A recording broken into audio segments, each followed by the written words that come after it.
All right, welcome into the alley oop. This is a solo episode, kind of a monologue here at the beginning of the podcast for Friday. I'm having a conversation with CJ Holmes later if you're listening on the audio side of things. But for this video, I wanted to focus on the Bucks and the Sixers tonight.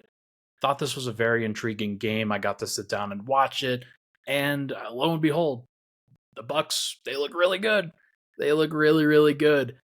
And it's going to take a little bit. I do think that's the most important thing in situations like these when you put a couple of dominant players together. You got to have patience. They are going to try to figure each other out. And the rest of the bench, basically for the Bucks, it's still trying to figure itself out too. So have to give them the benefit of the doubt. But the Bucks win 118 to 117 against the Philadelphia 76ers, and Damian Lillard in his debut rocked it. Just absolutely rocked it. 39 points, 8 rebounds, 4 assists, 0 turnovers. 9 of 20 from the field, 4 of 12 from 3, 17 of 17 from the line. He was a plus 12 in this game. And to me, this is one of those things where you see the immediate difference between Damian Lillard and Drew Holiday. It's a trade-off, right? And it may have resulted in the same kind of result that would have happened in a game like this between these two teams where, yeah, Tyrese Maxey goes off a little bit and the Sixers find a little bit of room on their end. But the Bucks ultimately have the guy.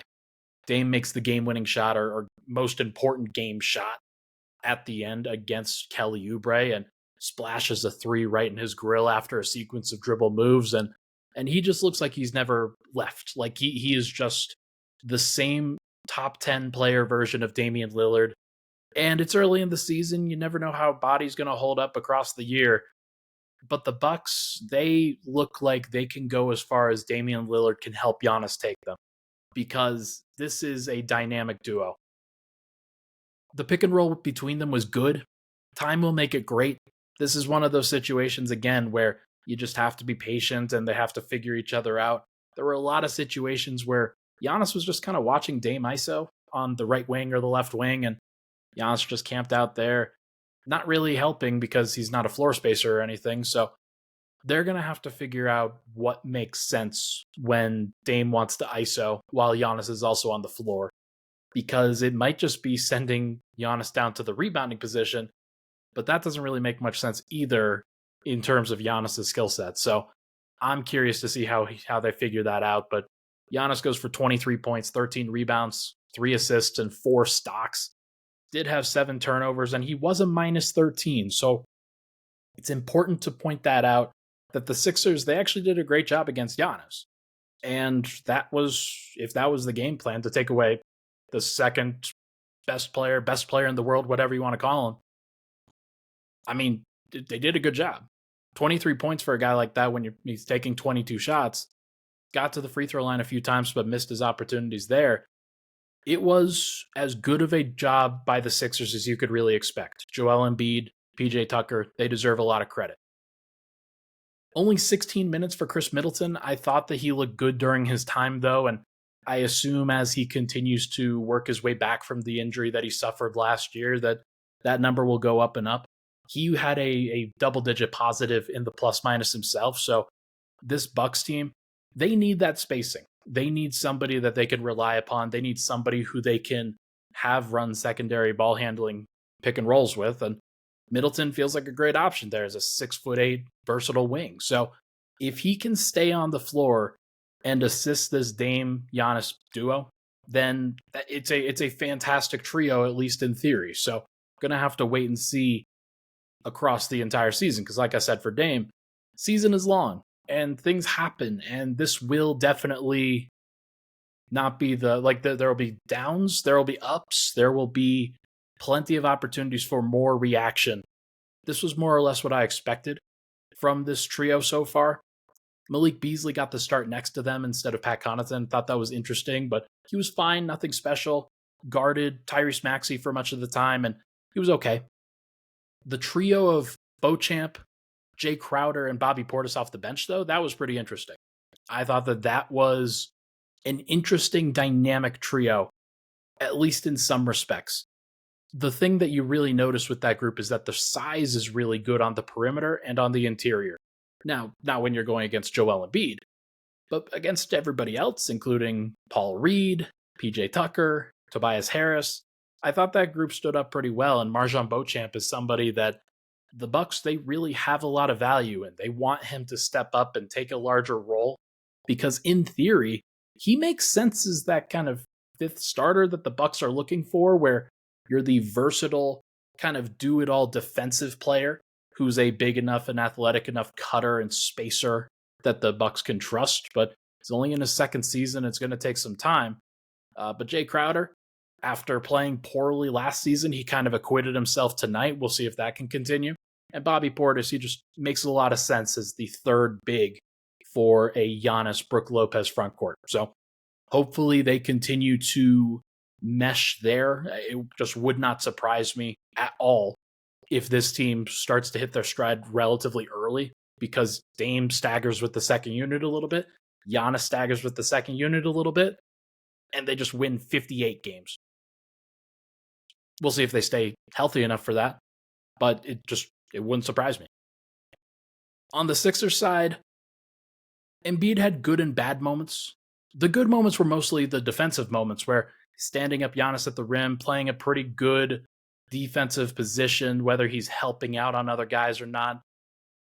But he was kind of out of rhythm on offense a little bit, and it didn't seem like he settled down that much until he actually got into that pick and pop game, that pick and roll game with Tyrese Maxey, who had himself a night. He was really, really good for the Sixers, but Embiid, it took until the fourth quarter for him to really look himself, and he looked gassed for much of this game. I wonder how much conditioning is a factor for him, and that will be a fascinating thing to watch with the Sixers not having James Harden to also kind of carry the burden. So should be fascinating to track there. But Maxey looks like a star. He just looks like that dude, and it's been very cool to see that because he's coming out of Kentucky, fourth year, got his he didn't get his contract extension, but it seems like he should, and he clearly deserves a star max, and he's going to be one of those guys that you turn around and you're looking at, oh wow, he averages 25 and 7 for the Sixers this year. And if it's up that high, then he's going to make himself a bunch of money on the next contract too, regardless of what the Sixers want to do. Somebody will pay him that, and Tyrese Maxey will earn that money. So good on him. He looks like he is improved as a passer, as a playmaker, and I thought he set up Embiid well, especially in that fourth quarter. Tobias Harris, great too, 20 points on 9 shots, and he just made everything that he shot up at the rim tonight. He was really good. Kelly Oubre, same thing. Tremendous off the bench. Somebody who they got for the veteran minimum and probably didn't expect a ton of, but he delivered 27 points on 11 shots. Like, that's a great, great margin for those 3 guys. And it's not a great sign, in my opinion, that the Sixers got 78 points from Maxey, Tobias Harris, and Kelly Oubre, and they still lost. They did. And look, they were down 4 right at the end, could not fully get a good shot off until D'Anthony Melton hit a buzzer beater off the glass to really cut it to 1. This game did go back and forth a little bit, and Lillard kind of iced it towards the end, and it just never really felt like the Sixers had a great feel for it, but they just shot the heck out of the ball until it kind of came around for them, and they couldn't really capitalize at the end. I thought that the Bucks, especially Dame, did a great job of taking over. That's going to be a fun thing to track. Who's closing the game for the Bucks? I think the ball's going to be in Damian Lillard's hands, just like it was in Drew Holiday's hands for much of last season. The difference is that Drew, more often than not, should defer to Giannis. I'm not sure that Dame should. I'm honestly not. I think that he is such a talented offensive player, probably the 3rd or 4th best offensive player in the league at this point, based off of the numbers that he puts up and the dynamic offensive talent that he has. And he is just awesome to watch. The foul baiting gets a little bit, like he definitely jumps into guys a lot, tries to draw as much contact as possible, and that's going to be frustrating, especially when watching the Bucks, who are like, I mean, they're going to draw a lot of fouls and free throws. That's just going to be how it is. The Sixers get a lot of crap for that. Embiid gets a lot of crap for that, and he got a little bit of that tonight. But without Harden there, the Bucks are going to be the team that draws the most free throws in the league. I feel very strongly about that. The Harden absence, we'll wrap up with this. That remains weird. The reporting around it is weird. There are different sides of this story where the Clippers are trying to tell everybody, we are not in on James Harden anymore. We are just not interested in that. That might change if the Clippers have a star go down. It just might. The Clippers are trying to distance themselves from this because Harden just doesn't look very good in all of this stuff. Like 10 days away from the team for personal reasons is the reason that they gave. He doesn't want to be there, and it's pretty clear that he doesn't want to be there, and nothing that he has said has changed that feeling. So I think that this is going to drag on for a little bit here. Obviously, don't have any reporting on that, but no team is going to go out of their way right now to trade for Harden as a distressed asset. Like, you know what the price is. If you've talked to Daryl Morey at all, he's going to try to drive up the price and keep it as high as possible until he gets what he wants. And he is not going to settle for a bargain deal. The Sixers are not going to be fleeced in this. Daryl Morey has made that quite clear. And they will ride it out until at least the trade deadline. I don't think that the Sixers will survive past a couple months doing that. I think that Embiid will play himself into better shape. He will be very good. He's extremely talented already. It's pretty clear. And Maxey, if he can develop into that all-star caliber guy, it papers over a lot of the weaknesses. But the fact is that when you have a star caliber player that just sits out and isn't there, it is going to make the pressure really high on Tobias Harris and Kelly Oubre and DeAnthony Melton and guys like that who probably shouldn't have that much pressure on them at this stage in their careers. Kelly Oubre was definitely not brought in to score 27 points a game. He was brought in to see what he could give. Nothing too crazy. He is a talented enough shooter and scorer that maybe he has a good year.